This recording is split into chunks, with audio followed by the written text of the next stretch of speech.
Hey, good morning, everyone. I'm Randy Clark, General Manager of Metro. Welcome to Deanwood Station here in Washington, D.C. I'm joined by many great partners, including, I got to look beside my shoulder here, Mayor Bowser, Councilmember Felder, our ANC commissioners are here, Deanwood Citizen Association is with us, two Metro board members, including our chair, Valerie Santos, who you'll hear from as we wrap up. I want to recognize board member Tracy Haddon-Lowe, who's with us, DC board member, Kenneth Aguirre, who is a Virginia board member, is with us. Recognize Rich Reyes-Gallivan, who is the executive director of the libraries. Our good partner, Nina Alberts, who's the deputy mayor, who we do a lot with here at the city and a former Metro alumni. And just a whole bunch of our Metro colleagues. We're here for a great announcement and event today. You know, it's funny, I was just saying to the mayor, my first meeting with the mayor in her office, I think it was day 2, maybe day 3, one of the first things the mayor brought up to me was Deanwood Station and how we could get development going. And it's kind of great to be here today with her and so many other people that care about this area finally getting these developments going. It's been talked about for a while. Just want to highlight 10 years, in 2022, Metro developed a 10-year strategic real estate program, and we've already had 5 developments completed, which have developed almost 2,000 units, including 1,100 affordable units across our 3 jurisdictions.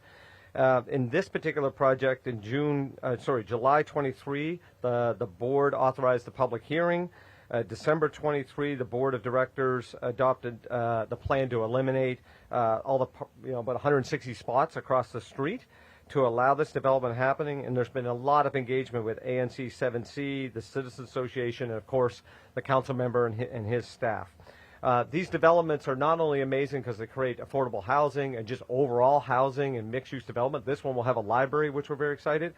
But yes, exactly. But it also creates tax revenue and tax base for our partners, in this case, the district, which of course does help with all of our amazing services here in the district, including Metro. So today I'm really excited to announce a joint development partnership. Right now we have our friends here with Northern Real Estate Urban Ventures and the Nix Development Company, and they're going to be speaking in a moment. And also the architect is Cunningham Quill Architects, and Bizzuto is going to be the construction company. So it's just a great overall team putting this program together. You see the renderings across to my left. Going to be just a great development here in this great part of our district. So again, thank you for being with us today, and now it's my privilege to really bring up someone that I just can't say enough about. Since the day I've been here, she's just been nothing short of a fantastic supporter, both of Metro and myself personally, and I just love that we're working so hard on everything from public safety to economic development and getting this great city and region moving around every day. So with that, Mayor Bowser. Well, hello, everybody. Good morning.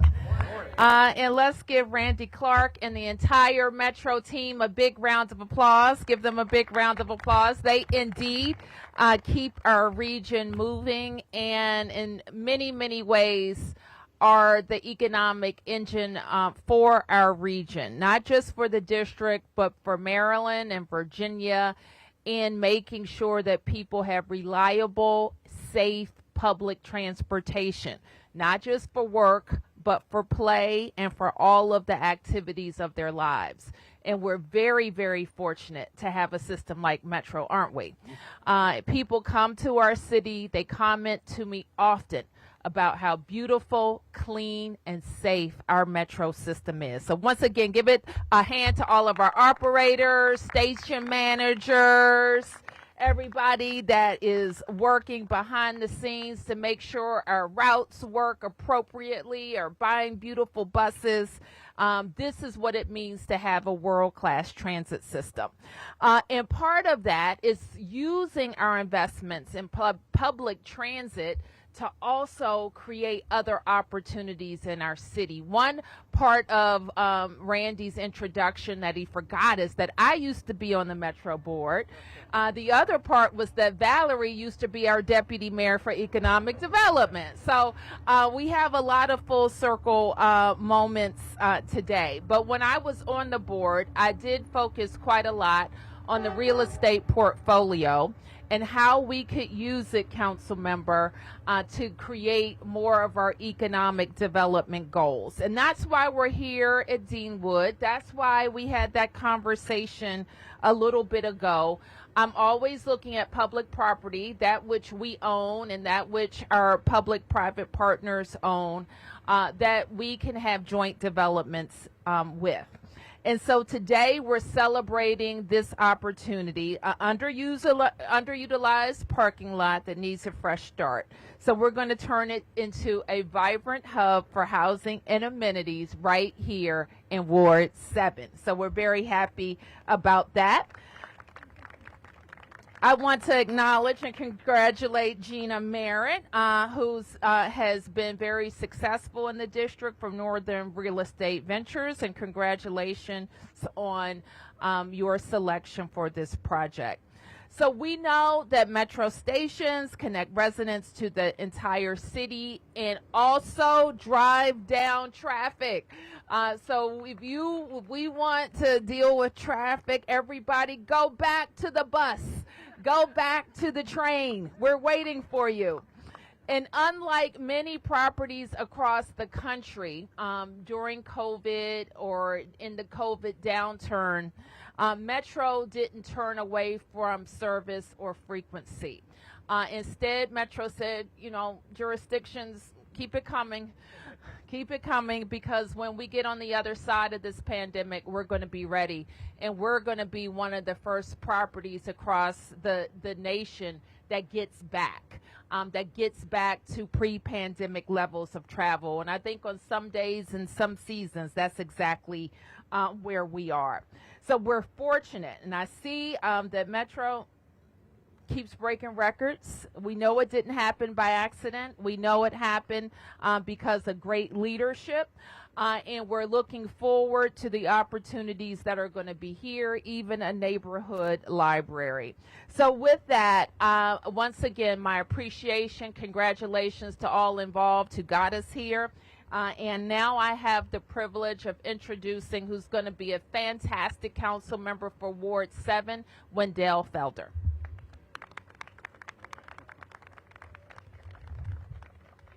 Thank you, Mayor Bowser, for your kind introduction and for your steadfast commitment in investing in projects such as this throughout the District of Columbia, but particularly here in Ward 7.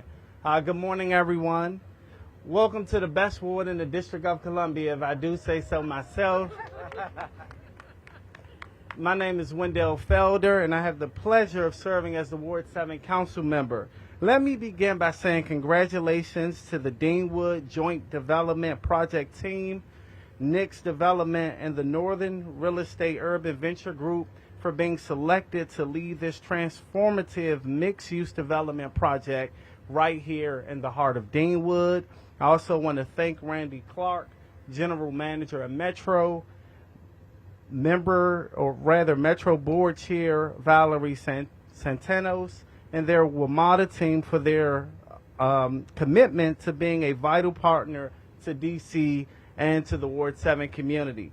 Lastly, I would be remiss if I didn't acknowledge my good friends, Commissioner Antoine Holmes, Commissioner Brandon Scott, Civic Association President Brian Glover, and Dr. Murray Gaffney for their commitment to the families here within the Deanwood community.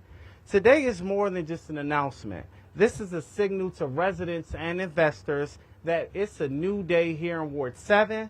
For far too long, residents have been asking for meaningful development that centers people, respects the history of the community, and builds towards a greater future. And I believe this project will deliver on that vision.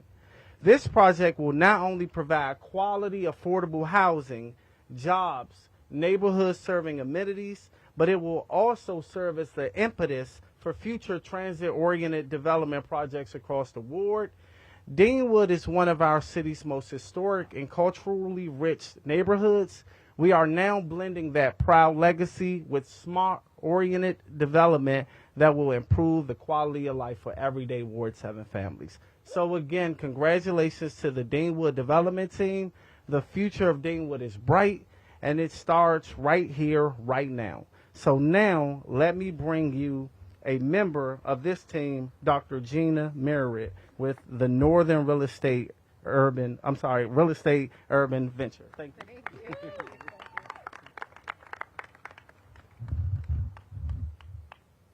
Thank you so much. I am so excited about this opportunity.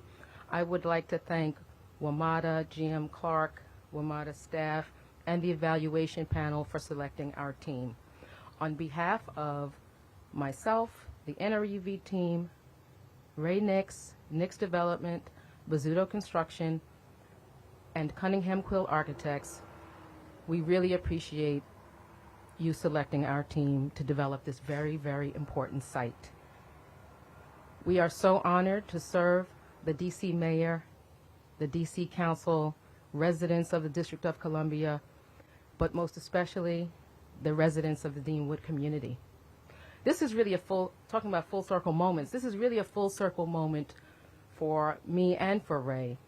I started working in this community in 2008 by delivering the Nanny Helen at 4800. Then Ray comes to this community and delivers 5 projects, including Providence Place. We know how important it is to bring innovation and economic empowerment to this community, and we are very appreciative for the opportunity to do so. This project will be led by our economic empowerment platform called Project Community Capital. Project Community Capital will not only bring construction jobs and construction contracting opportunities, but also permanent jobs and permanent contracting opportunities. We will also offer education and training for entrepreneurs to facilitate their participation in the retail in the development, and we will also offer supportive services, including mental and physical health care, as well as technology for the youth. So obviously, we have a ton of work to do. Yes, we do, a ton of work. So again, we are very humbled by the opportunity. Now I'll stop talking and we can get to work. Thank you.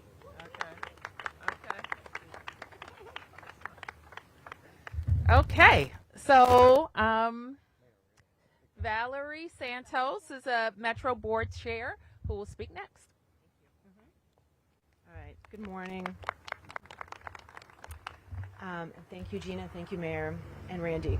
On behalf of our board, and I'm glad that we have several board members here, congratulations to the district, to our WMATA Real Estate and Community Engagement team. I think I saw several folks here, so special shout out to Liz Price and Nia Francis.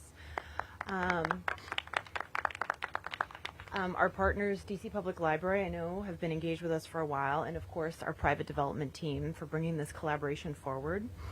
One of the priorities of our board is to ensure that Metro encourages the use of parcels of land that either we own but are also adjacent to us, and partnering as best we can to ensure that they're strategically utilized, with a special emphasis on promoting housing, as well as thriving retail and commercial nodes, because these types of development drive demand for transit and support our community amenities. Since issuing its 10-year strategic plan for joint development in April of 2022, Metro and our joint development partners have broken ground on 7 developments, as the general manager has mentioned, and we look forward to continuing to pick up the pace in coming years in collaboration with the district and our jurisdictional partners. Today's milestone is the result of several years of planning and development and engagement amongst our partners. And as Gina mentioned, this project, even before all of this site-specific engagement, has other roots. I was just commenting to my former colleague, Nina Albert, this morning, that I remember being on this site, actually very close to this spot, in 2010 for ribbon cutting for Deanwood Rec Center, and probably the year prior for groundbreaking and other celebrating milestones here. This site has been of tremendous importance to the district, I know, across multiple administrations, and I just personally want to applaud the dedication and commitment of our mayor, because this project has spanned multiple administrations and it's taken the hard work of multiple teams to bring it here. This development will promote walkable, transit-oriented mixed use that complements all the amenities around here, the other anchors in our community, the community center, the high school, and the future library. Thanks again to all of our partners and look forward to returning here for ribbon cutting very soon. Thank you.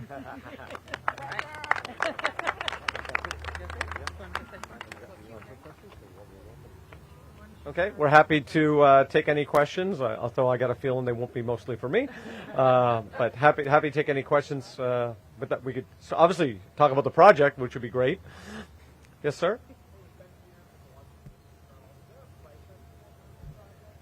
Well, I think right now it's this announcement of a joint development agreement. Now we got to work through all the final details of that, so then they can finance out and get the project put together. Good description of, I think that. Yeah. Mr. Seagraves, is this about the project? Absolutely. Yeah. So, and maybe I missed, could you give us just a brief overview of what will be here when the project is completed? And you have a date for groundbreaking and when a ribbon cutting might be? We do not have a date yet on groundbreaking, although I think, as the chair says, there's not anything better than a groundbreaking is a ribbon cutting. So I think right here is a good look at it, Mark. So you have the library, which Rich and his team are developing, and I think they're working pretty heavily with the community on design and that whole process. And then, of course, the joint development team will be looking at this kind of. So if you look basically right behind where this Deanwood pylon would be, it's kind of the library area, and then to the right of that would be the mixed-use development. So that's where you're getting into the housing and development of that side. David Kaplan with Fox 5 here. I know there's kind of been similar development, particularly it stops maybe along the Silver Line, just sort of development that accompanies a stop. I know it's a little bit different kind of in a more urban setting. Can you just kind of talk about some top-line things of what you've learned doing developments like this from Metro's perspective in the last few years, what's worked, what hasn't, and how that could potentially be applied here? Yeah, I think great question. Well, one, I think for us, what we would say, and I really appreciate having a board chair that comes from the space, I think is actually really great. It's helping our team even further refine what we're doing. But we have great staff leadership thinking through this and multiple generations of board support, quite frankly. What we really say at Metro is wherever Metro goes, the community grows. And that's very true. So if you look at the Courthouse-Ballston corridor, what it looks like today versus 25 years ago, night and day. The Silver Line is now that way as well. If you look at Navy Yard, NOMA is arguably the greatest transit-oriented community development in American history. We move over 30,000 people a day at NOMA Station, right? I think you got to think where NOMA was and the volume of people today, and therefore the economic development and the tax base. So I would say everyone's a little different for us. The challenges are more or less the same, right? We got financing and capital costs. So obviously during the COVID pandemic, very significant increase in capital costs, and obviously financing is a challenge. Now, hopefully the financing will get a little bit better. The capital cost seems to have tamed down a little bit, but obviously then there's always some headwind to get through. With that said, in my opinion, this is an incredible dynamic region, and we're going to continue to grow and expand. What we need to do at Metro is look internally and say, how can we get out of our own way fast as possible? How do we reduce costs on our transit supportive infrastructure? Partner with whether it's the district, Virginia, Maryland, and developers, and really make more things happen around our stations. That's where we're really focused. Welcome anyone to jump in, obviously. Good. Hi, Rachel. Hey, Rachel. Hi. Someone mentioned affordable housing. Can you say in more detail if it be divided between market rate and affordable, or how that planned out? Yeah, why not Gina talk about the Thank you. specifics? Well, actually, we haven't 100% defined the program. We know it's going to be about 169 units plus or minus, but really we want to spend a lot of time in the community ensuring that we're delivering what they desire. So we probably will do at least the minimum inclusionary zoning, but we want to bring the community what they want. So if they'd like more market rate versus affordable, as long as we can finance that, that's what we would do. And part of the way we get to that answer is we do surveys in the community, we go door to door, we figure out really what the community wants. In our projects as community developers, we definitely rely on and respect the community's input. So that's really how we're going to figure out ultimately what we're going to do here. Thank you, Gina. I was struggling with the number. I couldn't find my reference to the number. Any other follow-ups on the project? Peace and blessings, Sam P.K. Collins from the Washington Informer newspaper. Clarifying question, I wanted to get a sense of, in terms of capital funds, how much is DC dedicating to this project, and what does that look like given our precarious economic situation right now? Sure. You want to go again, Gina? They're not dedicating a dime yet. But, again, we have to figure out, obviously, how much affordable housing we're going to do here. We all know that affordable housing requires subsidy, right? We're building a world-class, people-centered, mixed-use hub, and we want this project to look like it would look in any other station or ward. And so we probably do need money, but no, we have not asked the district for a dime, nor have they committed at this time. A follow-up question on the affordable housing in general for either the mayor or deputy mayor. Obviously, this is going to bring more housing to Ward 7, and we've been hearing a lot from community members wanting to see more housing specifically over at the RFK Stadium. So does this impact how you guys plan potentially for more housing in that area?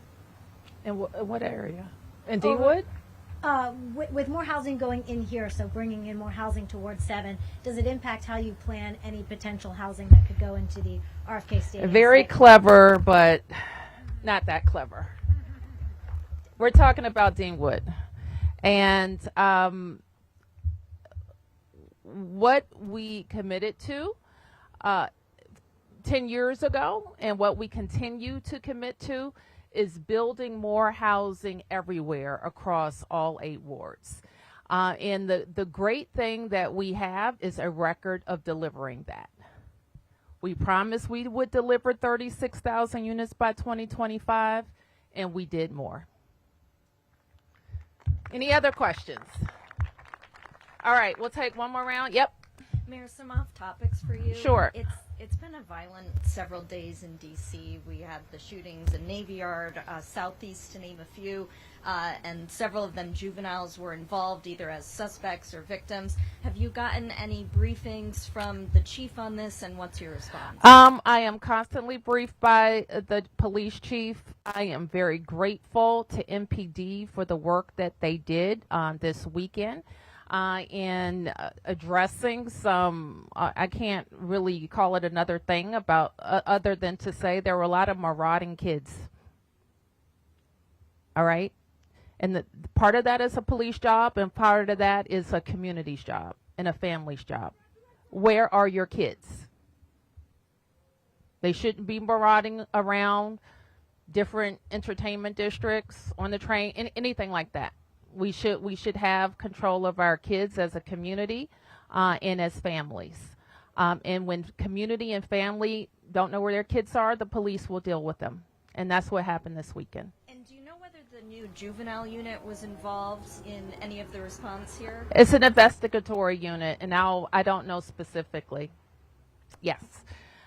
Yes. Mayor Bowser, Nick Iannelli, WTOP News. I see you posted a photo of you and Pope Francis meeting. Could you walk us through that story of you meeting Pope Francis and just describe what it was like in the city when he visited 10 years ago? Thank you for that question. I actually woke up this morning. My mom has stayed over with us, and we got to chat this morning over coffee about when we got to meet the Pope. It was also a Herculean effort as a city to prepare for a papal visit. I'm proud to have led our city through that. And I was also proud then, as I am now, is that the Pope visited, was safe, and we remained open as a city. So people got to move around. Many people were able to see him on the short distances that he traveled. And so we're very grateful for him. But I'm grateful for his life as a Catholic. I was raised in the tradition that I think Francis exemplified, to look out for those who are less fortunate. But I will forever, and I think he will be forever remembered as his sentiment that as Catholics and as people of faith, who are we to judge? And I'll remember him for that.